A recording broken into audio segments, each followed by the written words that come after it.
los 100 días de gobierno de Carlos Alvarado también han sido los 100 días que ha estado al frente doña Claudia Dobles de un comité de coordinación, un área de trabajo que se ha puesto la meta de adelantar, de avanzar con obras importantísimas para este país, como el caso del tren. Ellos están viendo transporte, están viendo todo lo que tiene que ver con movilidad, también vivienda y ordenamiento territorial. Agradecemos muchísimo a la primera dama, a doña Claudia Dobles, por acompañarnos en este diálogo. Muchísimas gracias por la invitación. Doña Claudia, ¿cómo le ha ido a usted en estos primeros días, que me imagino han sido primeros meses de organización de este grupo de trabajo? Muy bien, nosotros arrancamos, creo yo que la gran ventaja que tuvimos desde el inicio es que teníamos muy claras cuáles eran las prioridades. Entonces muchas veces se pierde un poco de tiempo en poder establecer cuáles son las prioridades en las que uno va a trabajar. Nosotros ya las teníamos muy bien establecidas desde antes, desde campaña, van relacionadas a lo que es el plan que se presentó en campaña. Y nos ha ido muy bien, realmente creo que el equipo como tal, el área de articulación, lo ha asumido muy bien. Hay un entendido de que necesitamos coordinar entre nosotros para que las cosas sucedan y que más bien la fortaleza de una institución o la pronta respuesta de una institución puede hacer que el proceso de otra se agilice. Entonces, muy positivo, hasta el momento muy positivo. Aquí hay proyectos de los que hemos hablado, en algunos casos hace unos años y en otros hasta más de una década. Tren rápido de pasajeros, sectorización, cobro electrónico, y esos son 3 aspectos que están en la agenda de esta área que usted coordina. Con el tren está clarísimo que va porque va. Y usted dice que lo más difícil de todos los proyectos es dar un seguimiento. Si uno tuviera que hablar de niveles de avance dentro de lo que cabe del tren, ¿en qué estamos? El tren, bueno, primero empezar a decir que estos proyectos son realmente megaproyectos, ¿verdad? Son proyectos muy grandes que manejan presupuestos muy grandes también, entonces el proceso como tal tiene que darse de manera muy responsable. Dicho eso, para que se dé de una manera muy responsable, los pasos tienen que ser llevados a cabo con los tiempos y los filtros que se requieren. Entonces, el tren rápido de pasajeros tuvo un estudio de prefactibilidad que venía de la administración pasada, que básicamente es un estudio que estaba muchísimo más enfocado en la demanda, que es si tenemos la banca, digamos, es una de las patas principales para la estabilidad de esa banca, la demanda. ¿Cuál es la cantidad de gente que está proyectado el tren rápido de pasajeros a movilizar? Tenía costos muy en crudo, pero realmente su esfuerzo principal era determinar un estudio de demanda serio. Nosotros en este momento, ya teniendo ese dato como una muy buena referencia, pasamos a un proceso de factibilidad, donde vamos a determinar un diseño base, pero también vamos a determinar una segunda pata muy importante de ese banco, que es el costo. Y el costo está muy relacionado a cuál es el diseño base. No es el diseño final, es un diseño base, con el cual se determina cuál sería el costo.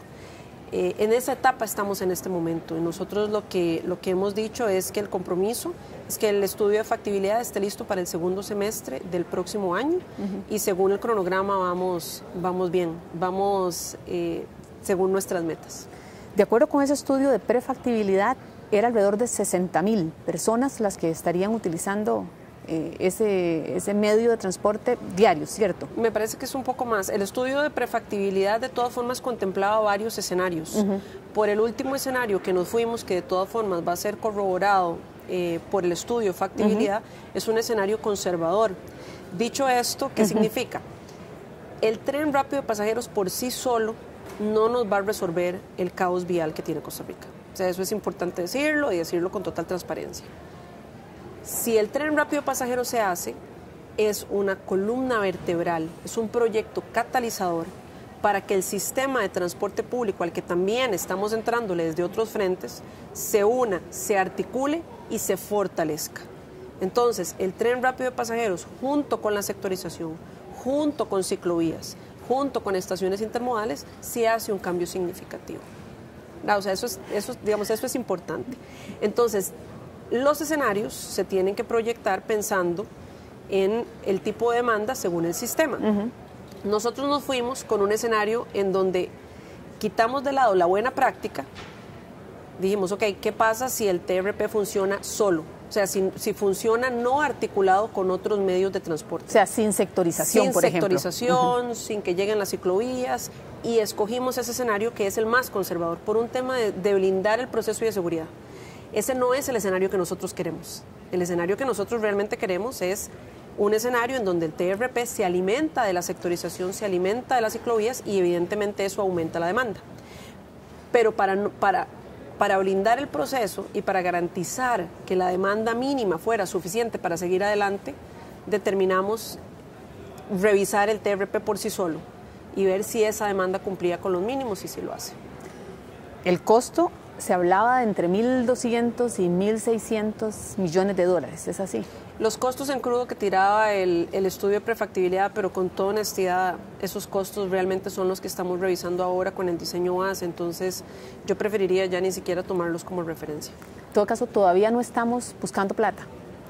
Estamos en paralelo formando una estructuración de cómo vamos a ir ante multilaterales a pedir financiamiento. Digamos, si tiene que haber una estructura de cómo vamos a pedir este financiamiento, a quiénes le vamos a pedir este financiamiento, quiénes son las entidades que históricamente nos han dado mejores tasas. Sí tiene que haber un mapeo previo a salir a pedir financiamiento. Tenemos varios escenarios también. El primer escenario, que es el mejor escenario y en el que estamos trabajando en paralelo, es que estamos llevando un proceso para poder aplicar al Fondo Verde del Clima. El Fondo Verde del Clima es un fondo que presta dinero a proyectos que están relacionados con cambio climático, energías renovables, pero que sean proyectos catalizadores. O sea, ellos no financian, el Fondo Verde del Clima, su visión no es financiar un tren, es financiar un proyecto transformativo. Entonces, por ese lado, nosotros consideramos que en efecto el tren rápido de pasajeros lo es. Es un proyecto catalizador, es muchísimo más que un tren. Es un proyecto que nos va a permitir generar un corredor en el que ya también tenemos otro frente, digamos, de trabajo con los gobiernos locales para determinar cómo densificamos estratégicamente alrededor de este tren, cómo empezamos a amarrar lo que es planeamiento urbano con transporte público. Entonces el tren, si bien es un proyecto importantísimo per se, no es el tren, es un catalizador para un proceso de transformación muchísimo más grande. Como ese tipo de proyectos son los que al Fondo Verde del Clima le interesan, nosotros estamos llevando adelante ese proceso. Ese es el mejor escenario. Ahora, perdón, doña Claudia, uno tiene que calificar, digamos, uno tiene que cumplir una serie de requisitos. Uno tiene que competir. El proyecto como tal es un proyecto muy atractivo que pareciera tener todos los requisitos para que el Fondo Verde del Clima nos financie. Al menos la parte del CAPEX, que es lo que se tendría que dar de parte del gobierno central para la infraestructura. Las tasas de interés del Fondo Verde del Clima son las más bajas, no hay nada más bajo. Pero eso no es una garantía, esa es la realidad. Y tenemos que hablarlo con total transparencia. O sea, hay que tener plan B. Entonces, el plan B es este mapeo del que te estoy hablando, donde estamos analizando todas las multilaterales, cuáles han sido históricamente las tasas de intereses, cuáles son las salvaguardas que cada una nos pide, para entender cómo vamos a llegar a solicitar el financiamiento. Ese financiamiento se llega a solicitar una vez que tengamos los costos. Eso le iba a decir, ¿en qué momento va uno a tocar puerta? Cuando tenemos los costos. Ahora, usted hablaba de que hace falta una unidad ejecutora, usted misma reconocía, el Incofer es demasiado chiquitito para echarse esto encima solo, necesita fuerza, y usted habla de traer incluso de entes externos que tienen mucha experiencia en proyectos de esta naturaleza. ¿Cómo avanza también esa búsqueda de unidad ejecutora? La unidad ejecutora tiene que estar, digamos, ella es parte del Incofer, no significa necesariamente que tiene que tener personas que sean propias del Incofer. De hecho, lo que estamos trabajando bajo sistema de convenios es traer de manera horizontal personas que hayan estado, por ejemplo, en el ICE llevando a cabo proyectos de infraestructura muy grandes, que tengan experiencia en este tipo de procesos, hacia el Incofer, por ejemplo, del MOP hacia el Incofer, y fortalecer el Incofer mediante este tipo de convenios para generar una unidad ejecutora. Ok, grupos externos no necesariamente entonces. No, digamos, no hay en este momento un grupo externo como consultor que sea la unidad pensar ejecutora. En un UNOPS o algo similar a un UNOPS que asuma esta tarea. En este momento sería, los que estamos trabajando es la unidad ejecutora. Eso es en lo que estamos, digamos, es la unidad en la que estamos pensando que va a llevar a cabo esto. Sí, también hemos solicitado, por ejemplo, cooperación técnica. Ajá. Entonces, hay multilaterales que te brindan cooperación técnica no reembolsable para llevar este tipo de procesos, porque también son procesos que se entienden bajo un concepto de desarrollo del país. Eso también lo estamos llevando a cabo. Entonces, hemos solicitado cooperación técnica a algunas multilaterales. Ahora, usted ha querido ser muy conservadora o muy realista con todo esto. Usted dice que la idea y el ideal de esta administración es por lo menos dejar esto adjudicado. Adjudicado. O sea, que ya tengamos a la empresa que va a encargarse de toda la infraestructura que hace falta y traer también el aparato. Así es. Yo supongo que esto muchísima gente me lo puede debatir y entendería, porque esto es una gama de grises, no es blanco y negro. Pero una vez que el proyecto se adjudica y se arranca, los retos que se tiene a nivel del proceso constructivo son muy importantes, pero son otros. A nivel de la administración del gobierno, de poder llevar a cabo adelante este proceso, la parte previa y de lograr la adjudicación es un proceso que, si se logra hacer, es un avance significativo, muy significativo. Y de un proceso que lo estamos intentando hacer con la mayor responsabilidad, porque estamos hablando de los fondos públicos.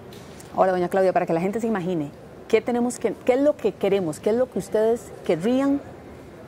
Hablando de tren rápido de pasajeros, ¿es un vehículo moderno? ¿Utilizaría las mismas? Utiliza el mismo derecho de vía. Ajá.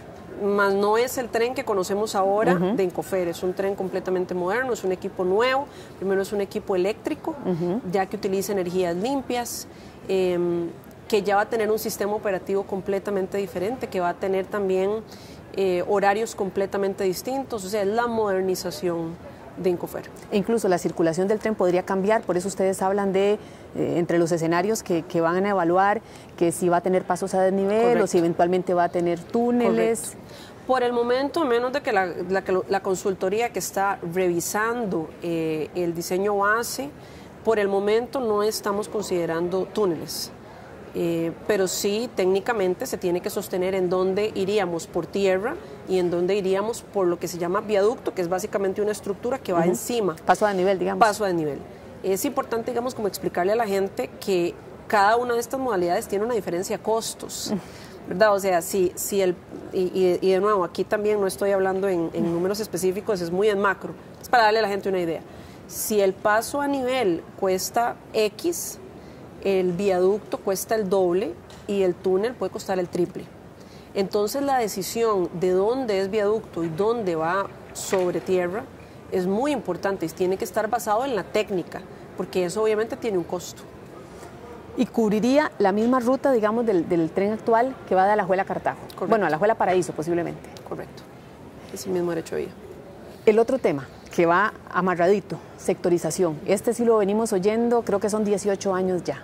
Y no se ha podido, y la percepción, creo que personal y de muchas personas cercanas, es que no ha habido una voluntad de parte de los empresarios autobuseros apuntarse con sectorización porque temen que haya pérdidas, porque no les favorece. ¿Cómo les ha ido a ustedes con este proceso? Es un proceso complejo y sí es importante decir que es normal en un proceso de cambio. Pero de 18 años, que se espere miedo y resistencia. No estoy justificando al sector, estoy diciendo que el proceso es un proceso ya por sí complejo. Nosotros sí tenemos la expectativa de avanzar firme con el tema de la sectorización. Como yo le decía ahora anteriormente, esto tiene que funcionar como un sistema. Y un sistema se opera de manera intermodal, o sea, que haya diferentes modalidades realmente integrando este sistema. Si no, lo que estamos haciendo son paliativos. Claro. Entonces, bajo ese entendido, sectorización es igual de importante que el tren rápido de pasajeros. Con sectorización, el plan de trabajo que tenemos en este momento fue: primer día se hizo el decreto de los topics. Es importante decir que los topics son intervenciones puntuales que se llaman menores, o sea que son muchísimo más ágiles de ejecutar, pero que se hizo un mapeo de cuáles eran los topics que nos iban a ayudar a sectorización. O sea, sectorización tiene muchos frentes, pero digamos, si tuviéramos que reducirlo muy en macro, está la parte de infraestructura que el gobierno tiene que proveer para que la sectorización funcione. O sea, la sectorización, la reorganización del sistema de buses sin que haya carriles exclusivos. Eso le iba a decir, no funciona. Y los carriles exclusivos ya de entrada son infraestructura que el gobierno tiene que proveer. Y tienen sus consideraciones específicas. Por ejemplo, el carril como tal tiene una consideración a nivel del tipo de asfalto que se tiene que poner, desde cosas tan sencillas como hasta la división que va a tener entre ese carril y los otros carriles, las paradas, etcétera. Hay toda una infraestructura que va a acompañar la sectorización para que esta funcione. Entonces, hay un plan de trabajo que se determinaron los topics de entrada como primer paso de la parte de infraestructura. O sea, eso es lo que el gobierno tiene que poner para que la sectorización funcione. Paralelo a eso, viene digamos, el mapeo dentro de los sectores, cuáles son los sectores que podrían estar más maduros a que empecemos a trabajar con el sector privado en la organización del servicio para que funcione como un sector realmente. Eso tiene toda una organización de parte del privado para poder dar el servicio de esa manera. Paralelo a eso, también está el proceso importantísimo que tenemos al 2021 de renovación de concesiones. Eso es un hito importante en el proceso, porque eso nos va a permitir en el contrato de concesión hacer cambios significativos que garanticen que el proceso de sectorización se va a llevar a cabo. Pero eso es una negociación y eso es un diálogo que tenemos que establecer en este tiempo con el sector privado, y que por otro lado nosotros estamos diciendo, bueno, el gobierno también está avanzando en la parte de infraestructura que le corresponde, digamos, que es la responsabilidad, pero tenemos que alinearnos en esto. Ese proceso, ese permiso, de concesión, esa renovación, puede incluir cuál es el proceso, cómo se va a medir año por año ese avance. ¿Podría condicionarse de alguna manera la concesión a que se una a este proceso? Claro que sí, se determinan responsabilidades de avance, y no solamente del prestatario, digamos, de la persona que presta el servicio, sino también del gobierno, porque esto es un proceso que vamos a tener que llevar en paralelo. Claro. Entonces, el 2021 es una gran oportunidad, es una gran ventana de oportunidad para poder sentar, como decirlo así, las reglas del juego para el proceso de sectorización, que es un proceso que va a tomar su tiempo, pero que nosotros estamos determinados a que se empiecen a ver cambios en esta administración. Bueno, y aquí cerquita tenemos el carril exclusivo Tibás, va hacia Santo Domingo, y creo que por ahí va en esa vía. En los próximos meses, o pensando en el 2019, ¿vamos a empezar a ver más carriles exclusivos de buses en otros de los cantones que forman parte de sectorización? Como le digo, los topics son parte de eso. De hecho, ya de los 28 se ha avanzado en 4. El plazo para esos 28 fue un año. Evidentemente, una vez que esos 28 se culminen, seguiremos con más. Entonces sí hay un avance y sí esperamos, por eso estoy diciendo, dar resultados a corto plazo también para generar confianza, no solo en la ciudadanía, sino como parte del diálogo y el proceso que estamos estableciendo con el sector privado.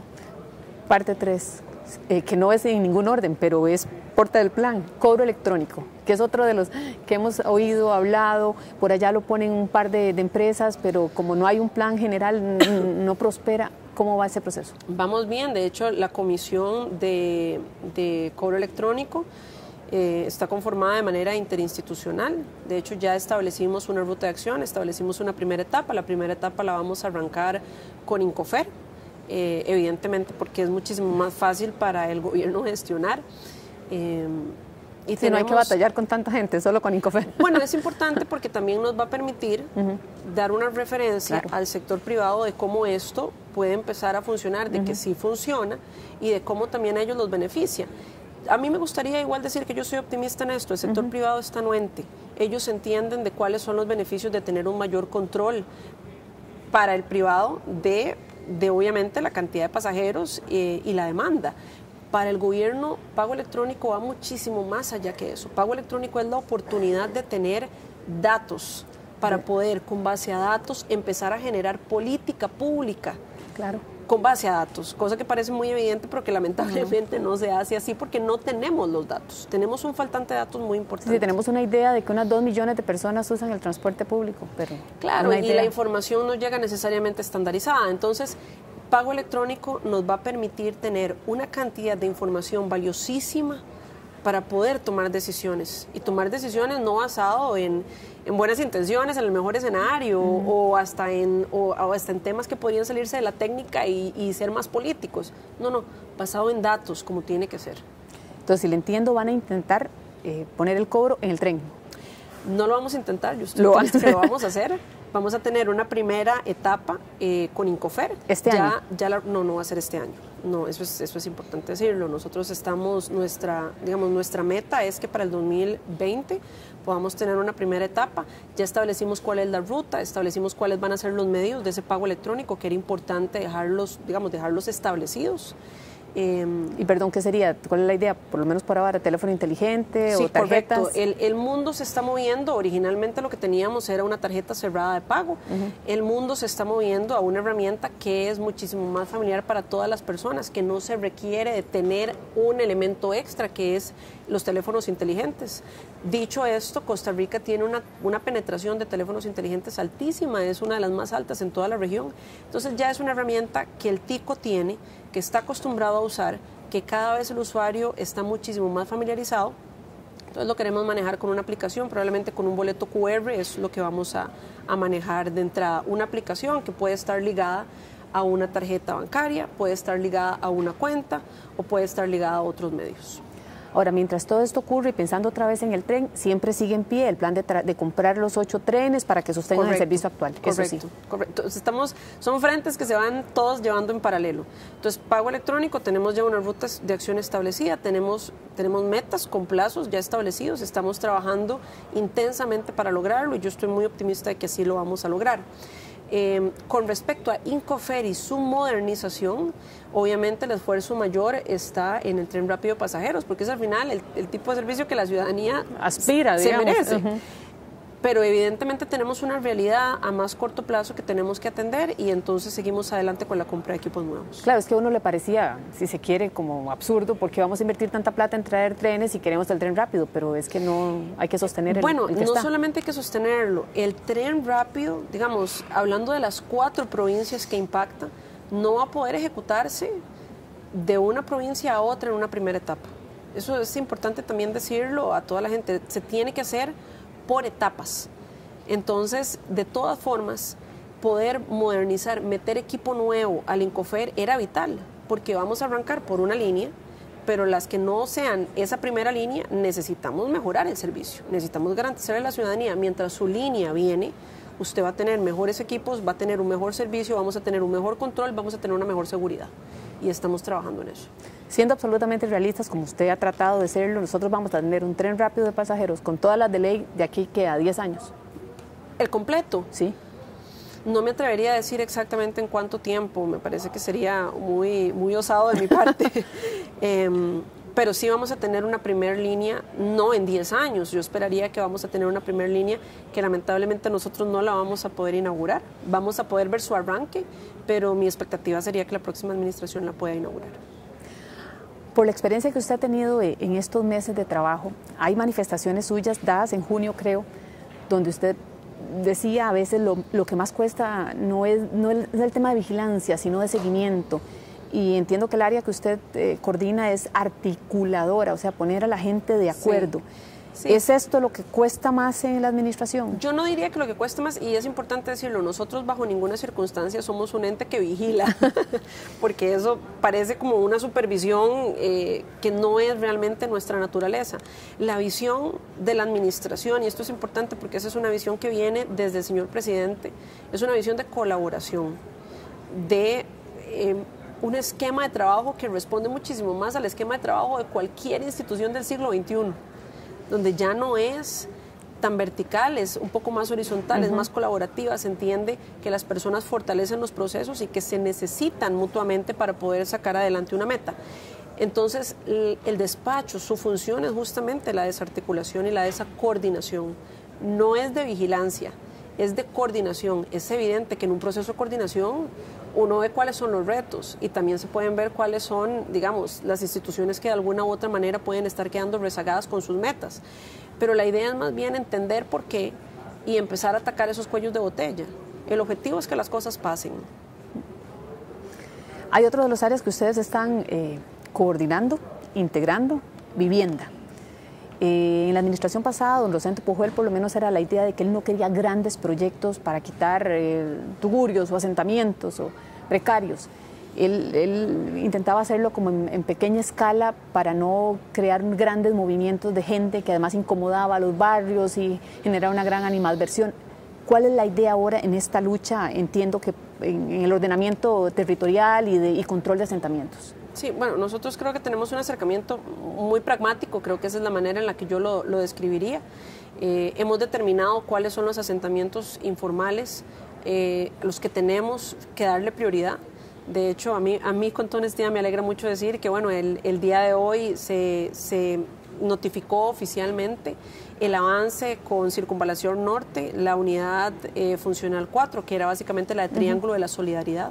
Justamente cuando arrancamos la administración determinamos Triángulo de la Solidaridad como uno de los asentamientos humanos informales prioritarios, no solamente porque hay que darle respuesta a las familias que viven ahí, y la institucionalidad tiene un deber de darle respuesta a eso y gestionarlo, sino porque la intervención de Triángulo de la Solidaridad también nos iba a permitir avanzar con Circunvalación Norte, que a su vez hace un avance en la conexión con Ruta 32. Y eso significa competitividad, significa avance económico, significa prosperidad, significa un montón de cosas. Y aparte tiene un significado, valga la redundancia, simbólico, de que sí se pueden hacer las cosas. Triángulo de la Solidaridad tenía un rezago importante y para nosotros era prioritario como mensaje a la ciudadanía de que sí se pueden lograr las cosas. Entonces, esa fue una de las intervenciones que catalogamos como prioritarias y vamos a seguir con otras. Paralelo a eso, tenemos también políticas públicas de acceso a vivienda clase media, que es determinante y es clave si realmente queremos repoblar nuestros centros urbanos, si realmente queremos amarrar densificaciones estratégicas de la ciudad con transporte público. ¿Eso qué significa? Bueno, que cuando ya tenemos determinado, por ejemplo, el corredor del TRP, podemos también determinar en dónde estratégicamente queremos densificar, en dónde queremos que la gente venga para generarle al sistema de transporte más demanda y para poder también crearle incentivos a la población de que teniendo una parada enfrente de su casa, usted no tiene por qué comprar carro, amarrándola con un sistema de transporte público. Es un proceso de transformación que va a trascender esta administración y eso está bien. Lo que nosotros justamente queremos es que ese proceso arranque y que el proceso sea catalizador de tal manera que no pare. Nada más para entender el caso de los asentamientos. En el caso del Triángulo, pues evidentemente urgía para que comenzara la obra de circunvalación del tramo norte. Pero la idea es reubicar a todas las familias o más bien reordenar ese mismo espacio para mejorarlo. Cada asentamiento tiene condiciones distintas, entonces cada asentamiento se tiene que ver en su propia circunstancia. No todos van a tener las mismas respuestas. Habrá algunos en donde se puedan intervenir in situ, como se llama, o sea, ahí mismo. Habrá otros que no. Entonces, cada asentamiento es distinto y el abordaje, para que sea exitoso, tiene que ser diferente. Más bien, si generamos una ruta de acción muy estándar, podríamos nosotros mismos pues entorpecer el proceso, porque realmente cada asentamiento tiene sus particularidades y entender esas particularidades va a ser parte de un proceso exitoso. Ahora, ustedes están volviendo a mapear, por ejemplo, los asentamientos o precarios, solo de la GAM o de todo el país. No, eso es importante, esto es algo a nivel nacional.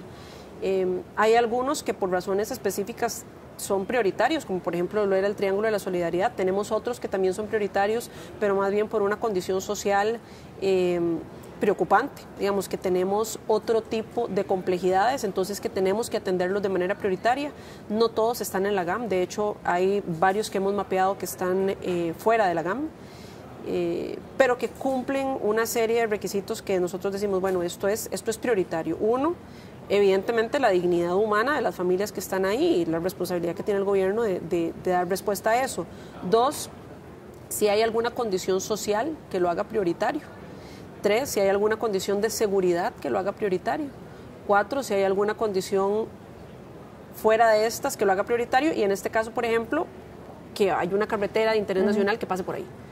Entonces, hay ciertas características, porque de asentamientos hay muchos, y decir que vamos a poder intervenirlos todos es mentir. O hacer grandes proyectos de vivienda para todo el mundo tampoco. No se puede. Nuestro compromiso es priorizar, tener rutas de acción claras y trabajar del otro lado con el sistema de vivienda para hacerlo más eficiente y trabajar de la mano con el sector privado. que pueden ser grandes aliados en que los procesos se eficienticen.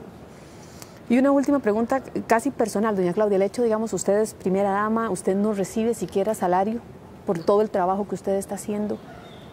Esta experiencia, ¿cómo la evalúa? Bueno, yo con toda honestidad, yo lo que te puedo decir es que para mí es un honor servirle al país. Yo me dediqué por muchísimos años al sector privado, cosa que no tiene absolutamente nada de malo, es más, yo me siento muy orgullosa. Pero esta es una oportunidad extraordinaria para mí de servirle al país. Entonces, bajo ese entendido, yo pues lo que me siento es honrada y estoy procurando hasta donde puedo poner mis capacidades, pocas o muchas, a disposición de la ciudadanía. Ahora, usted es una profesional con mucha experiencia que le está hablando al mismo nivel que podría ser con los ministros o con gente que tiene un cargo en el gobierno. Entonces, digo, no ha habido ninguna roce, intercambio. ¿Cómo ha sido, digamos, aceptado esa labor? Ha sido aceptado muy bien, justamente porque nuestra labor es de facilitador de los procesos. Nuestra labor, como te decía, porque eso es importante, esa diferencia es vital. Nosotros no estamos vigilando a nadie, nosotros estamos eficientizando procesos, colaborando con procesos y agilizando cuellos de botella. Entonces, bajo ese entendido, a cualquier institución le sirve, porque hay un punto en donde yo como ministerio, como institución autónoma, puedo tener una relación horizontal con otra. Y a pesar de que muchas veces hay muy buena voluntad, de ahí cada ministro tiene N cantidad de preocupaciones y prioridades ya establecidas por su propio ministerio.